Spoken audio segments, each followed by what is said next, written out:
Yo, yo, yo, it's your boy Lock Zero, and I'm here with. It's your main man Rev. How's it going, guys? And we are here to bring you the latest and the greatest in the One Piece verse. Yeah, we got that hot pirate action fresh off the presses. We're ready to go. I'm excited. I think it was a break last week, so I needed it. I need that dose of One Piece in my life. So glad we got it this week. Yo, man, these fucking breaks, it makes me feel like they last like a year, even though it's only 2 weeks. It's like, oh my god, where's One Piece? I need it. It's a completely different life without One Piece. It's got us hooked. I'll do anything. I'll give you anything for that latest chapter, please. No, okay. But guys, before we get into anything else, got to do it. Be sure to hit that like and subscribe button. Be sure to follow us at our social media pages. On the screen somewhere, edited there. And as always, if you want to drop a comment, feel free. We love discussing any ideas or any thoughts you guys may have. So don't be afraid. Do it. Just do it.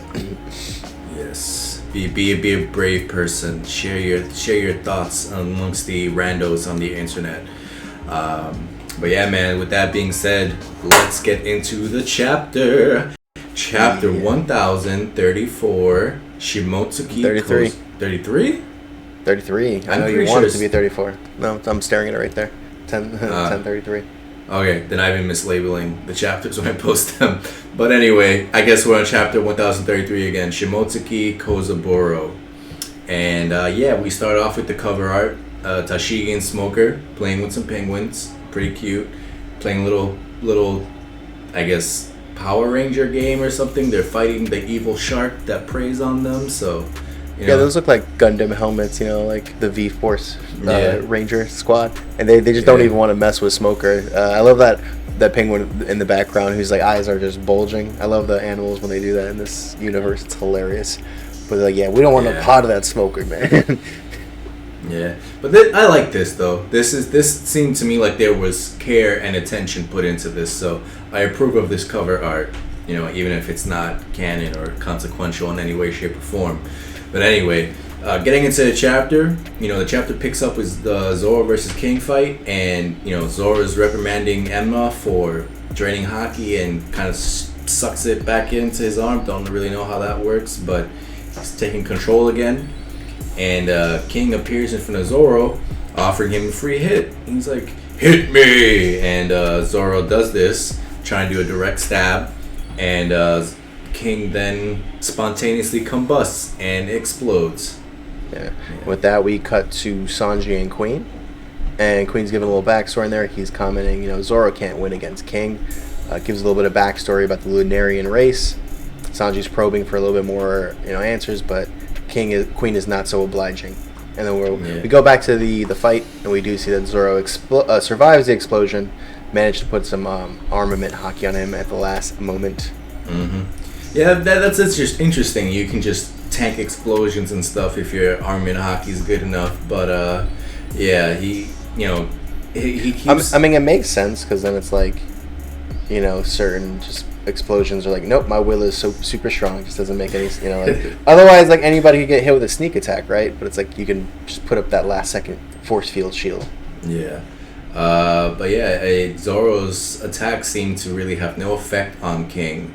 And then Enma starts acting up again, and when he's acting up, King uses his fat boy, fuck boy face, and does a tempura udon on him, and since Enma's acting up, this creates the opportunity for Zoro to get hit on his side, and takes it looks like it hurts, but it's not like a fight ending. A death blow. Yeah, it looks like a grazed him in the end, and he may have some Haki going on. You don't know, so may not do the full, but it did cause a little bit of blood to come up, so did at least a little bit of damage. We can see. Yeah, and it's not as bad as the Luffy and Katakuri thing where he got stabbed with Mogura. So that's some kind of comparison for you. Just a little slice, just a little tap. Pow, pow. But so King, so we find the King forces Zoro back into Onigashima after Zoro recollects his swords, and he's going through a little bit of a flashback moment. The beginnings of each of his sword, how he got Enma, and who made all the swords. We see him get that explanation again. And as he gets knocked into Onigashima, he also flashes back into his younger days, where we find out he meets Kozaburo, the original crafter of Enma, of Ichimonji? Yeah, Wado Ichimonji. Wado Ichimonji. And also the other one that, what's his name? Momo will inherit. Oh, something Hobby no Makiri, something like that. I believe he also crafted that one as well, right? Probably.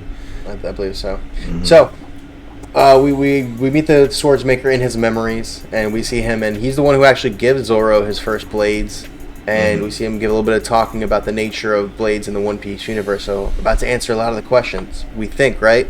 He wouldn't just raise 3 to 4 more questions with this explanation we're about to get, right?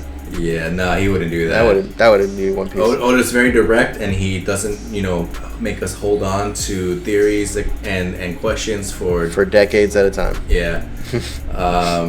But yeah, after all this exposition, Zoro comes to the conclusion that Enma is testing him and his worthiness to wield the sword, and he has this whole thing with he's like, oh man, Odin was just constantly feeding this thing hockey. Like, I don't know how I'm gonna do that. And he's like, no, it has to be this way. I have to. Basically, he's saying I have to overcome this boundary. And he's like, I'm just gonna go for the personal records. Let's fuck it. Like, it's just, this is my time to shine. I don't care. It's got to break through right now. Mm-hmm. It's got to pour all the unlimited energy I can into this bad boy. Yeah. And then the fodder show up, some beast pirates, and they're saying, oh, if we help King and take him out, we'll get promoted. Yeah, I'm sure that's going to happen. But they show basically for Zoro to flex his Conqueror's Haki, and they get knocked out by this foaming at the mouth, situation. Yeah, and Zoro doesn't really even notice because he's in his own head thinking about what he has to do. But King notices immediately because he's the best battle strategist ever. And he's like, oh, you're using, you have Conqueror's Haki. I see you have kingly ambitions. And then we get Zoro acknowledging him again. He looks up and he's like, he's remembering his promises that he made. He's like, and what he wants to do, his ambitions, his goals. And he's like, of course, I made promises that I got to keep. Promises to my captain and to my best friend. Mm-hmm. And that's how we end the chapter with, and I gotta acknowledge, when he's doing this, all his blades are on fire and have Conqueror's Haki coming out. So yeah, it's about to get real. Word, this shit's gonna look crazy in the anime. But now we can get into our discussion. Yeah. But yeah, man. I mean, Zoro fans are eating this chapter. They're probably over the moon right now. How could you not be? He's about to go into Bankai mode. No, but honestly, that's honestly how it kind of gave me feelings of, because I felt like he was talking to Enma, and Enma was like, and he was at least figuring it out. So it's like, I'm about to ascend to the next level. And he knows he has to just keep pouring the energy. And by the way, can we just say how crazy this makes Odin look in comparison? Who was just casually mastered this when he was 16? He was on this plane or close to this, and he was just pouring out Conqueror's Haki all day, every day, whenever he wanted to use that sword. Yeah. That's wild. That's wild. That is pretty wild. Unless it's different when it's first made, but maybe when your sword gets to that level, it always wants that sort of level of attention. Who knows? I mean, it's hard to say because we got that exposition from Kozaburo, and the nature of the sword and what it wants to pull out and how it wants to behave and stuff. And I mean, it was probably just a really good comparison to Odin, who's a very wild personality in and of himself. So, it's probably just they both want to go all out all the time. So, it's a very good pairing. And it's interesting to note that you can't make a sword. It's not. This is going to sound controversial, but it's not based off of your skill level. Otherwise, you would just make a better sword every single time. I think it has to do with the state of your being when you make the sword, and maybe your will that you can infuse into it, and what you're going through. Because this guy, he made a comment, Kozaburo did, while he's like, all I can do right now are these quality of swords, no name. So nothing swords. I mean, that was something I wanted to talk about. So I mean, I consider that, and maybe it's a will thing, maybe it's how he feels at the moment, and where he is, where he's at in his life. He's away from his home country.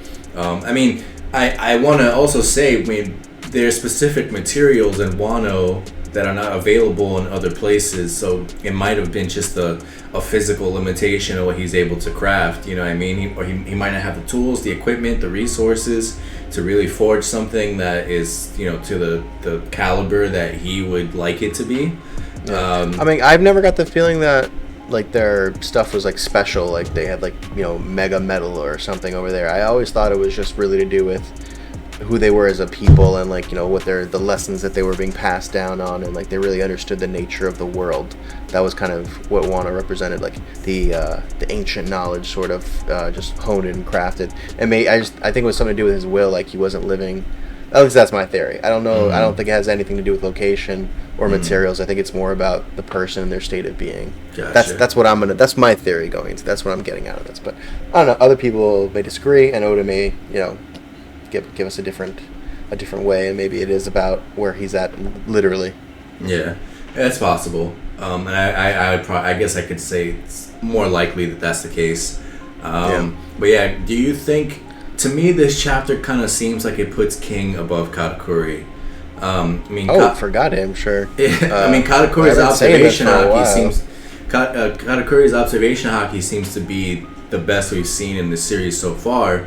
But you know, King seems to have that conqueror's armament type of deal going on, because Zoro has not been able to inflict any damage whatsoever on him, seemingly. So it seems like that's what's necessary in order to, you know, to actually hurt him. And here's the thing, and Kaido has proven this, is that observation hockey will get you so far, because Luffy, you know, had that, and he had it against him each time, and Kaido was just able to speed brush him, you know. So it doesn't matter if you can see it coming. If you can't dodge it, you can't dodge it. And I know Katakuri's observation is really good, and he uses it with his Devil Fruit ability really well, but I think King and them are also on a really, really high level, and they just don't exactly show it that often. But I think he's so good with Conqueror's Haki that's the difference maker. It seems to be like once you have it on that level, you're on a whole different plane. Like your defense, everything is going to go up. Right. So I think I think he washes Katakuri, which is, you know, just a shame because Katakuri is awesome, but you know, I think he absolutely smacks him. Yeah, no, that's kind of the conclusion I have to come to as well. But yeah, man, Queen is such a fucking big mouth, man. He just loves talking and, you know, giving all this background information. Did his conversation give you any insight, maybe any ideas? The things that he said were that they could thrive in basically any environment. So, you know, they're super durable people. So then this indicates whoever took them out had to have some kind of crazy capabilities in order to basically wipe out that entire race, you know?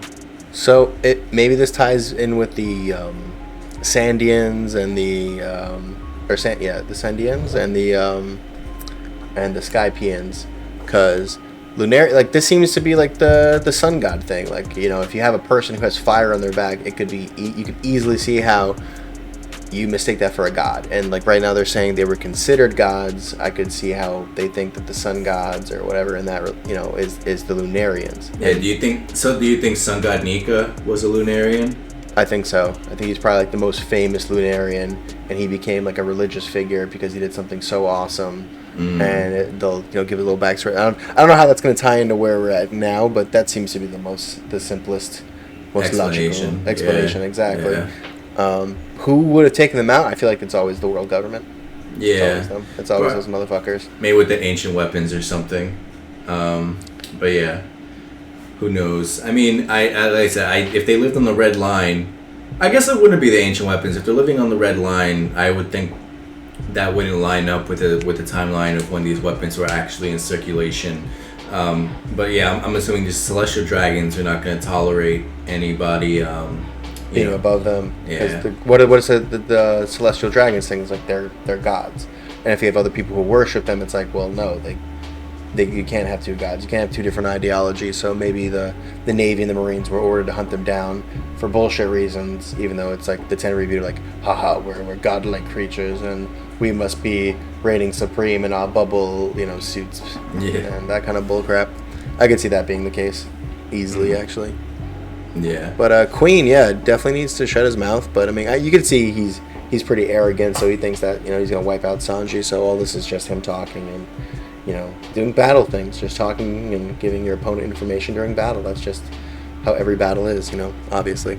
That's how real fights go, guys. Mm-hmm. Do you think any of this was contradictory to King's philosophy or outlook? Like, because in this chapter he seems very like he's playing around and stuff. You know what I mean? Like he's being a little cocky and whatever.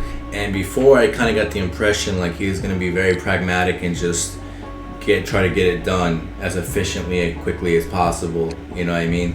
I don't know. Maybe this is a tactic of his to kind of psych Zoro out and get into his mind and stuff like that. You know what I mean? Like just kind of show him like I'm so much above you. Well, no, I don't think it's about showing off. I think he understands Zoro's a deadly opponent, so it's about move and counter move. Like Zoro's even explaining in his head, if he hadn't have thrown up his arm in hockey, he'd have been a goner right then and there. So that could have potentially been an end blow. And it's like, why would you do that? Well, it's because it's a guaranteed blow. If he's any slower, that would have been the fight. I think King is meticulous. It just comes off as cocky, but it's really about respecting Zoro and handling the fight correctly. So I don't think he's showing off. I think he just understands that he's facing a dangerous opponent. And I'm sure he could have sensed the Conqueror Haki rising before even all this. I'm sure that's why he was keeping his blow, but then he saw the moment. That's when he struck, because Zoro was off. So he did manage to do it at the right timing, and then give him the F-boy face attack. Yeah. Right when Enma is acting up. So it was perfect timing. And no, I just think I think this is just him using his strategy, slowly wearing him down, and I think he would have been able to beat him if Zoro was just a hair slower. Right. I found it weird that Zoro had this whole I didn't have time to think about it before, but in the middle of a fight against a commander is when he has the time to think about the relationship with Shimotsuki village and the name Shimotsuki and all this. But anyway, well, it's his life on the line, so he better think fast. That's what his brain is doing. Yeah. But that's how Zoro is. He does some of his best thinking during battle. Think about it. True. So, so we had this reveal with Shimotsuki Kozaburo. We see what he looks like. He looks like a weirdo. And he's Kuina's grandfather, so Koshiro's father, essentially. And there seems to be somewhat of a difference, I guess, between their philosophies. Like Kozaburo's all swords are meant to, destroy people or slave people, and Koshiro's more like, I guess, passive. The sword that can cut anything can cut nothing as well. So he's more like, I guess, nuanced in his thinking. I don't know. There's a little bit of a juxtaposition between their philosophies regarding swords. Yeah, I would go with Kozaburo since he made Enma. Maybe. But it's real. That's what swords do. Is they're weapons. They're not people like, oh, they're there to defend. It's like, nah, dog, they're there to cut people's heads off. You may color it however you want, but that's what they're there for. They're there to end life. And that's the point of a sword. And I like it. It makes sense. And I like how he's throwing off the cursed sword explanation. Yeah. It's like, nah, bro, if it's a good sword, it's not going to let anybody hold it. It's like, you got to be on my level. And that's the same thing. It's like, and if you think about it, that's how he got the first sword. He was like, am I worthy? And the sword's like, you got some balls, kid. Just throw your arm out there and let me decide. It's like, I like you, so we're gonna have some fun, and I like the philosophy that he's expounding, and I like this little addition to the universe. I like his philosophy, and I like I guess just the way of thinking about it. Because to me it seems like your emotional state and your will at the moment matter to what you can do in the universe, and I think that's the kind of a theme throughout. It's like if your will is broken, if your dream is shattered, you're not as strong as you can possibly be. And that reflects. But I agree with that 100%. So he mentioned you're gonna bring the Marines down on my head. What possible speculation do you have that the Marines would want to capture him?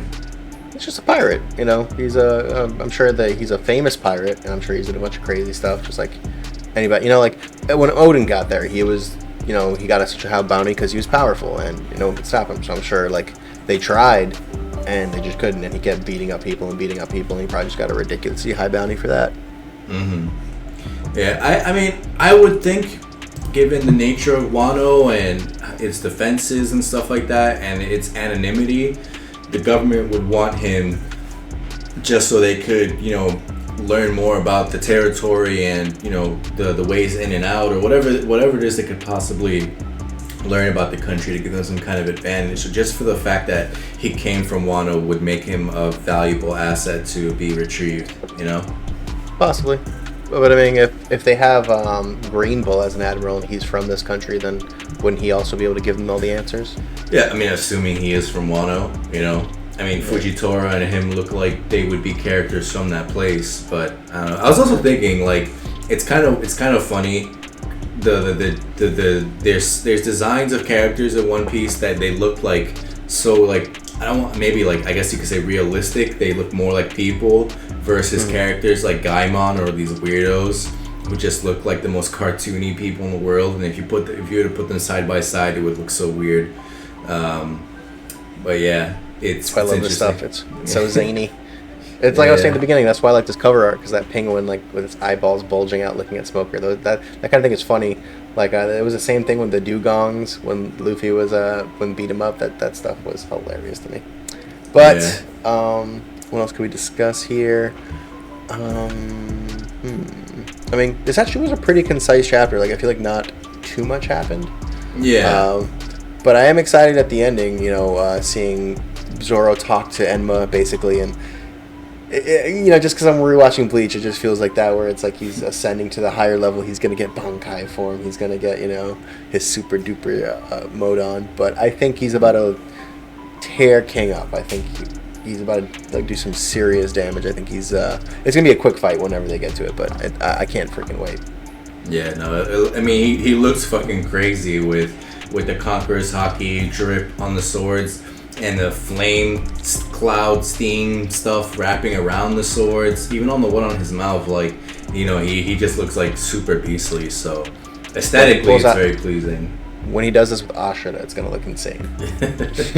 Yeah, 100%.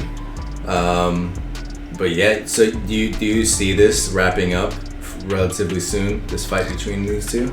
Not in the next couple chapters. I think that we're setting the stage for it, but I think just because there's other stuff to do, like we're still delaying the Queen Sanji fight, and I feel like that's gonna get wrapped up before the King Queen. Like I think this is literally the last fight we're gonna get before Luffy and Kaido finish their stuff. I mean, there is the Big Mom element to think about, and that could be it too. But I don't know. I always feel like Zoro is the last one up before shit hits the fan and they get to the final stage, Gotcha. All right, man. I think that's all the stuff to cover with this chapter, because it just centered around Zoro versus King, so there wasn't a lot of things to really moving parts to this chapter. Now we can get into the chapter grade. So I know a lot of people love this chapter. They're like 10 out of 10, perfect chapter, and it's not to say I didn't enjoy it. It was great. But I really feel like this is the beginning of some really awesome stuff, you know what I mean? And it's like it's about to kick off. But it was still a good chapter. It's the beginning of that. It's that beginning of the avalanche. You can feel the momentum. Like the good stuff is really about to come. Mm-hmm. This is just the beginning jump off. But yeah, I love this chapter. What's your grade? I'm going to give it an 8.4. Nice. I love this chapter a lot. I'm going to give it an 8.8. Mm-hmm. Giving me a good backstory into the universe. I love this Kozaburo flashback. I like the flashbacks he had with all of it, and him explaining how swords work, and the serious face moment he has when he's unsheathing the sword was really dope. Mm-hmm. And I don't know. I thought all this was really cool and makes a lot of sense for other groundwork that he's laid in this universe. So it was like good confirmation. It's like, yes, Conqueror's Haki is important and it does matter to me. That's how I got it. And seeing him finally step up with his 3 blades is really dope. That was a really cool moment, and it feels like Zoro is borderline Yonko level. He's getting there. Yeah. He could be a captain in his own right. Assuming Luffy wasn't part of the equation, like I could see him running his own his own situation. I can also see Frankie running his own situation too, given how he had Frankie House and all that kind of stuff. But yeah, no, this was pretty awesome chapter. But yeah, man, let us get into the MVP. Again, I have to give it to King. There's not much of a discussion. I mean, he's just a humongous beast of a character. Just defense out the wazoo, and crazy offense as well. Like, he doesn't seem to have taken any damage whatsoever, seemingly so far. Like, his capabilities are all over the place. Yeah, no, he's the real deal. His defense is crazy. He can absorb and counter damage with explosions. I don't even understand how that works. It's going to be interesting to find out. And he still hasn't even revealed his face yet. Still a lot to see from King. But I'm going to go another direction. I'm going to give it to Shimotsuki Kozaburo. Is my MVP this week. I loved his description of swords, and all the clues he gave us into the world. I think that was stellar. And it was a cool little moment that he also was the one that gave Zoro his first swords, his first real swords. So, for me, this weird looking dude was my MVP. Nice. That's a good take. I appreciate that. Hot take. But yeah, man. Now we can get into our predictions. Okay. Do you think we will continue with Zoro v King next chapter? Maybe like a little tease, maybe like a little clash. Maybe we'll get a moment where Zoro and them exchange blows, and Zoro's next attack does a little bit of damage, but just like a little bit. So he's like, we get that your armor is finally beginning to crack kind of deal, or it's like I'm about to do some real work, and then just that little taste. Yeah. And I think we're gonna move and see other people in the islands. I think we're due for another Yamato update. And see where she's running to the basement. And I think we're going to get a little Orochi action. Okay. A little bit of that. I think that's where the next chapter is going to go. Interesting. I think we're way overdue for some Luffy updates, because we've been away from them for so long, and imagine it's just Kaido on the roof crying like, I beat his ass again, just over and over. It's, god damn it, a new challenger, please, anybody. Yeah. It's like beating your little brother up. I feel bad for him at this point. No, that would be. Yeah, that would suck. Would suck.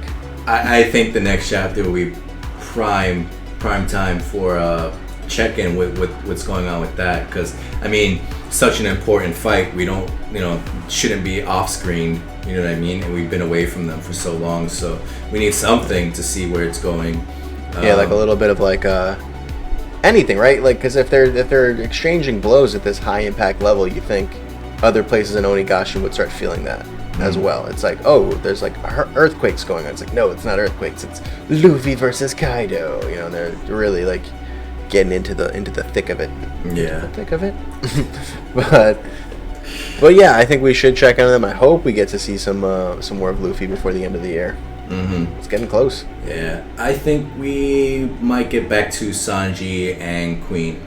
This this now puts us in a place where, okay, Zoro is stabilized. Him and King, their fight is going to be a little stabilized. I think, like you said, we can get a little bit where we see that chink in King's armor. So it's like, okay, now we can see what Zoro can do. Now we can see the path for him to, turn into, the path to victory. Victory Road. He's gotten all 8 of his badges. He's ready to go. But yeah, I can see that happening, and I can see us going back to King, Queen, and Sanji. And, because that needs to obviously get wrapped up before this gets wrapped up. We might, there's the Usopp stuff. The Yamato stuff, that like you said, that check-in with Yamato is where we're due for something like that. The ninja fight. Yeah. Raizo versus Fukurokuju. Yep. Fuku. Yeah, he's gonna. We have Oppo and Drake on the board now with CP0. I don't think I don't think we'll be seeing them for a little bit. I think that to me is a stalling thing that's going to be going on for a while, and we'll check in eventually, but not next chapter. Yeah. Could you imagine they're still battling after the battle's over? It's like, yeah, we won, and then it's like they're just like in the corner, just still battling. It's like, what the are these guys doing? It's like, they're trying to kidnap Robin. Who knows? It might be. I mean, it could be the next conflict that they have to deal with. Like immediately after dealing with Kaido and all his forces, now you got, Celestial Dragon forces, CP0 and SSG immediately on top of that. Yeah, that they could just show up right off the bat and be like, all right, let's take. They assume command of whoever is on board, and they just start wrecking shit. Could be. Yeah. But yeah, man, that was our prediction section. Yeah. And on that note, feels like it was a very brief, chapter review relative to the other ones. But again, it's a very concise chapter. It was all just Zoro versus King. So that was pretty much it. Very specialized chapter, but really good reveals. I love it. Zoro stepping up another notch. And really getting the hang of this Conqueror's hockey stuff. I love it. Yeah. And I cannot wait to see his final attack on King. Because it's going to be off the charts. It's going to be insane. It's going to be, the Ashita 3, 9 blades, 3 heads, 70,000 pound force cannon of death. It's going to be dope. Yeah, 100%. But yeah, man, before we go, we just want to say, please check out our social media, links in the description, and hit that like and subscribe, por favor. Leave a comment, whatever you want to do.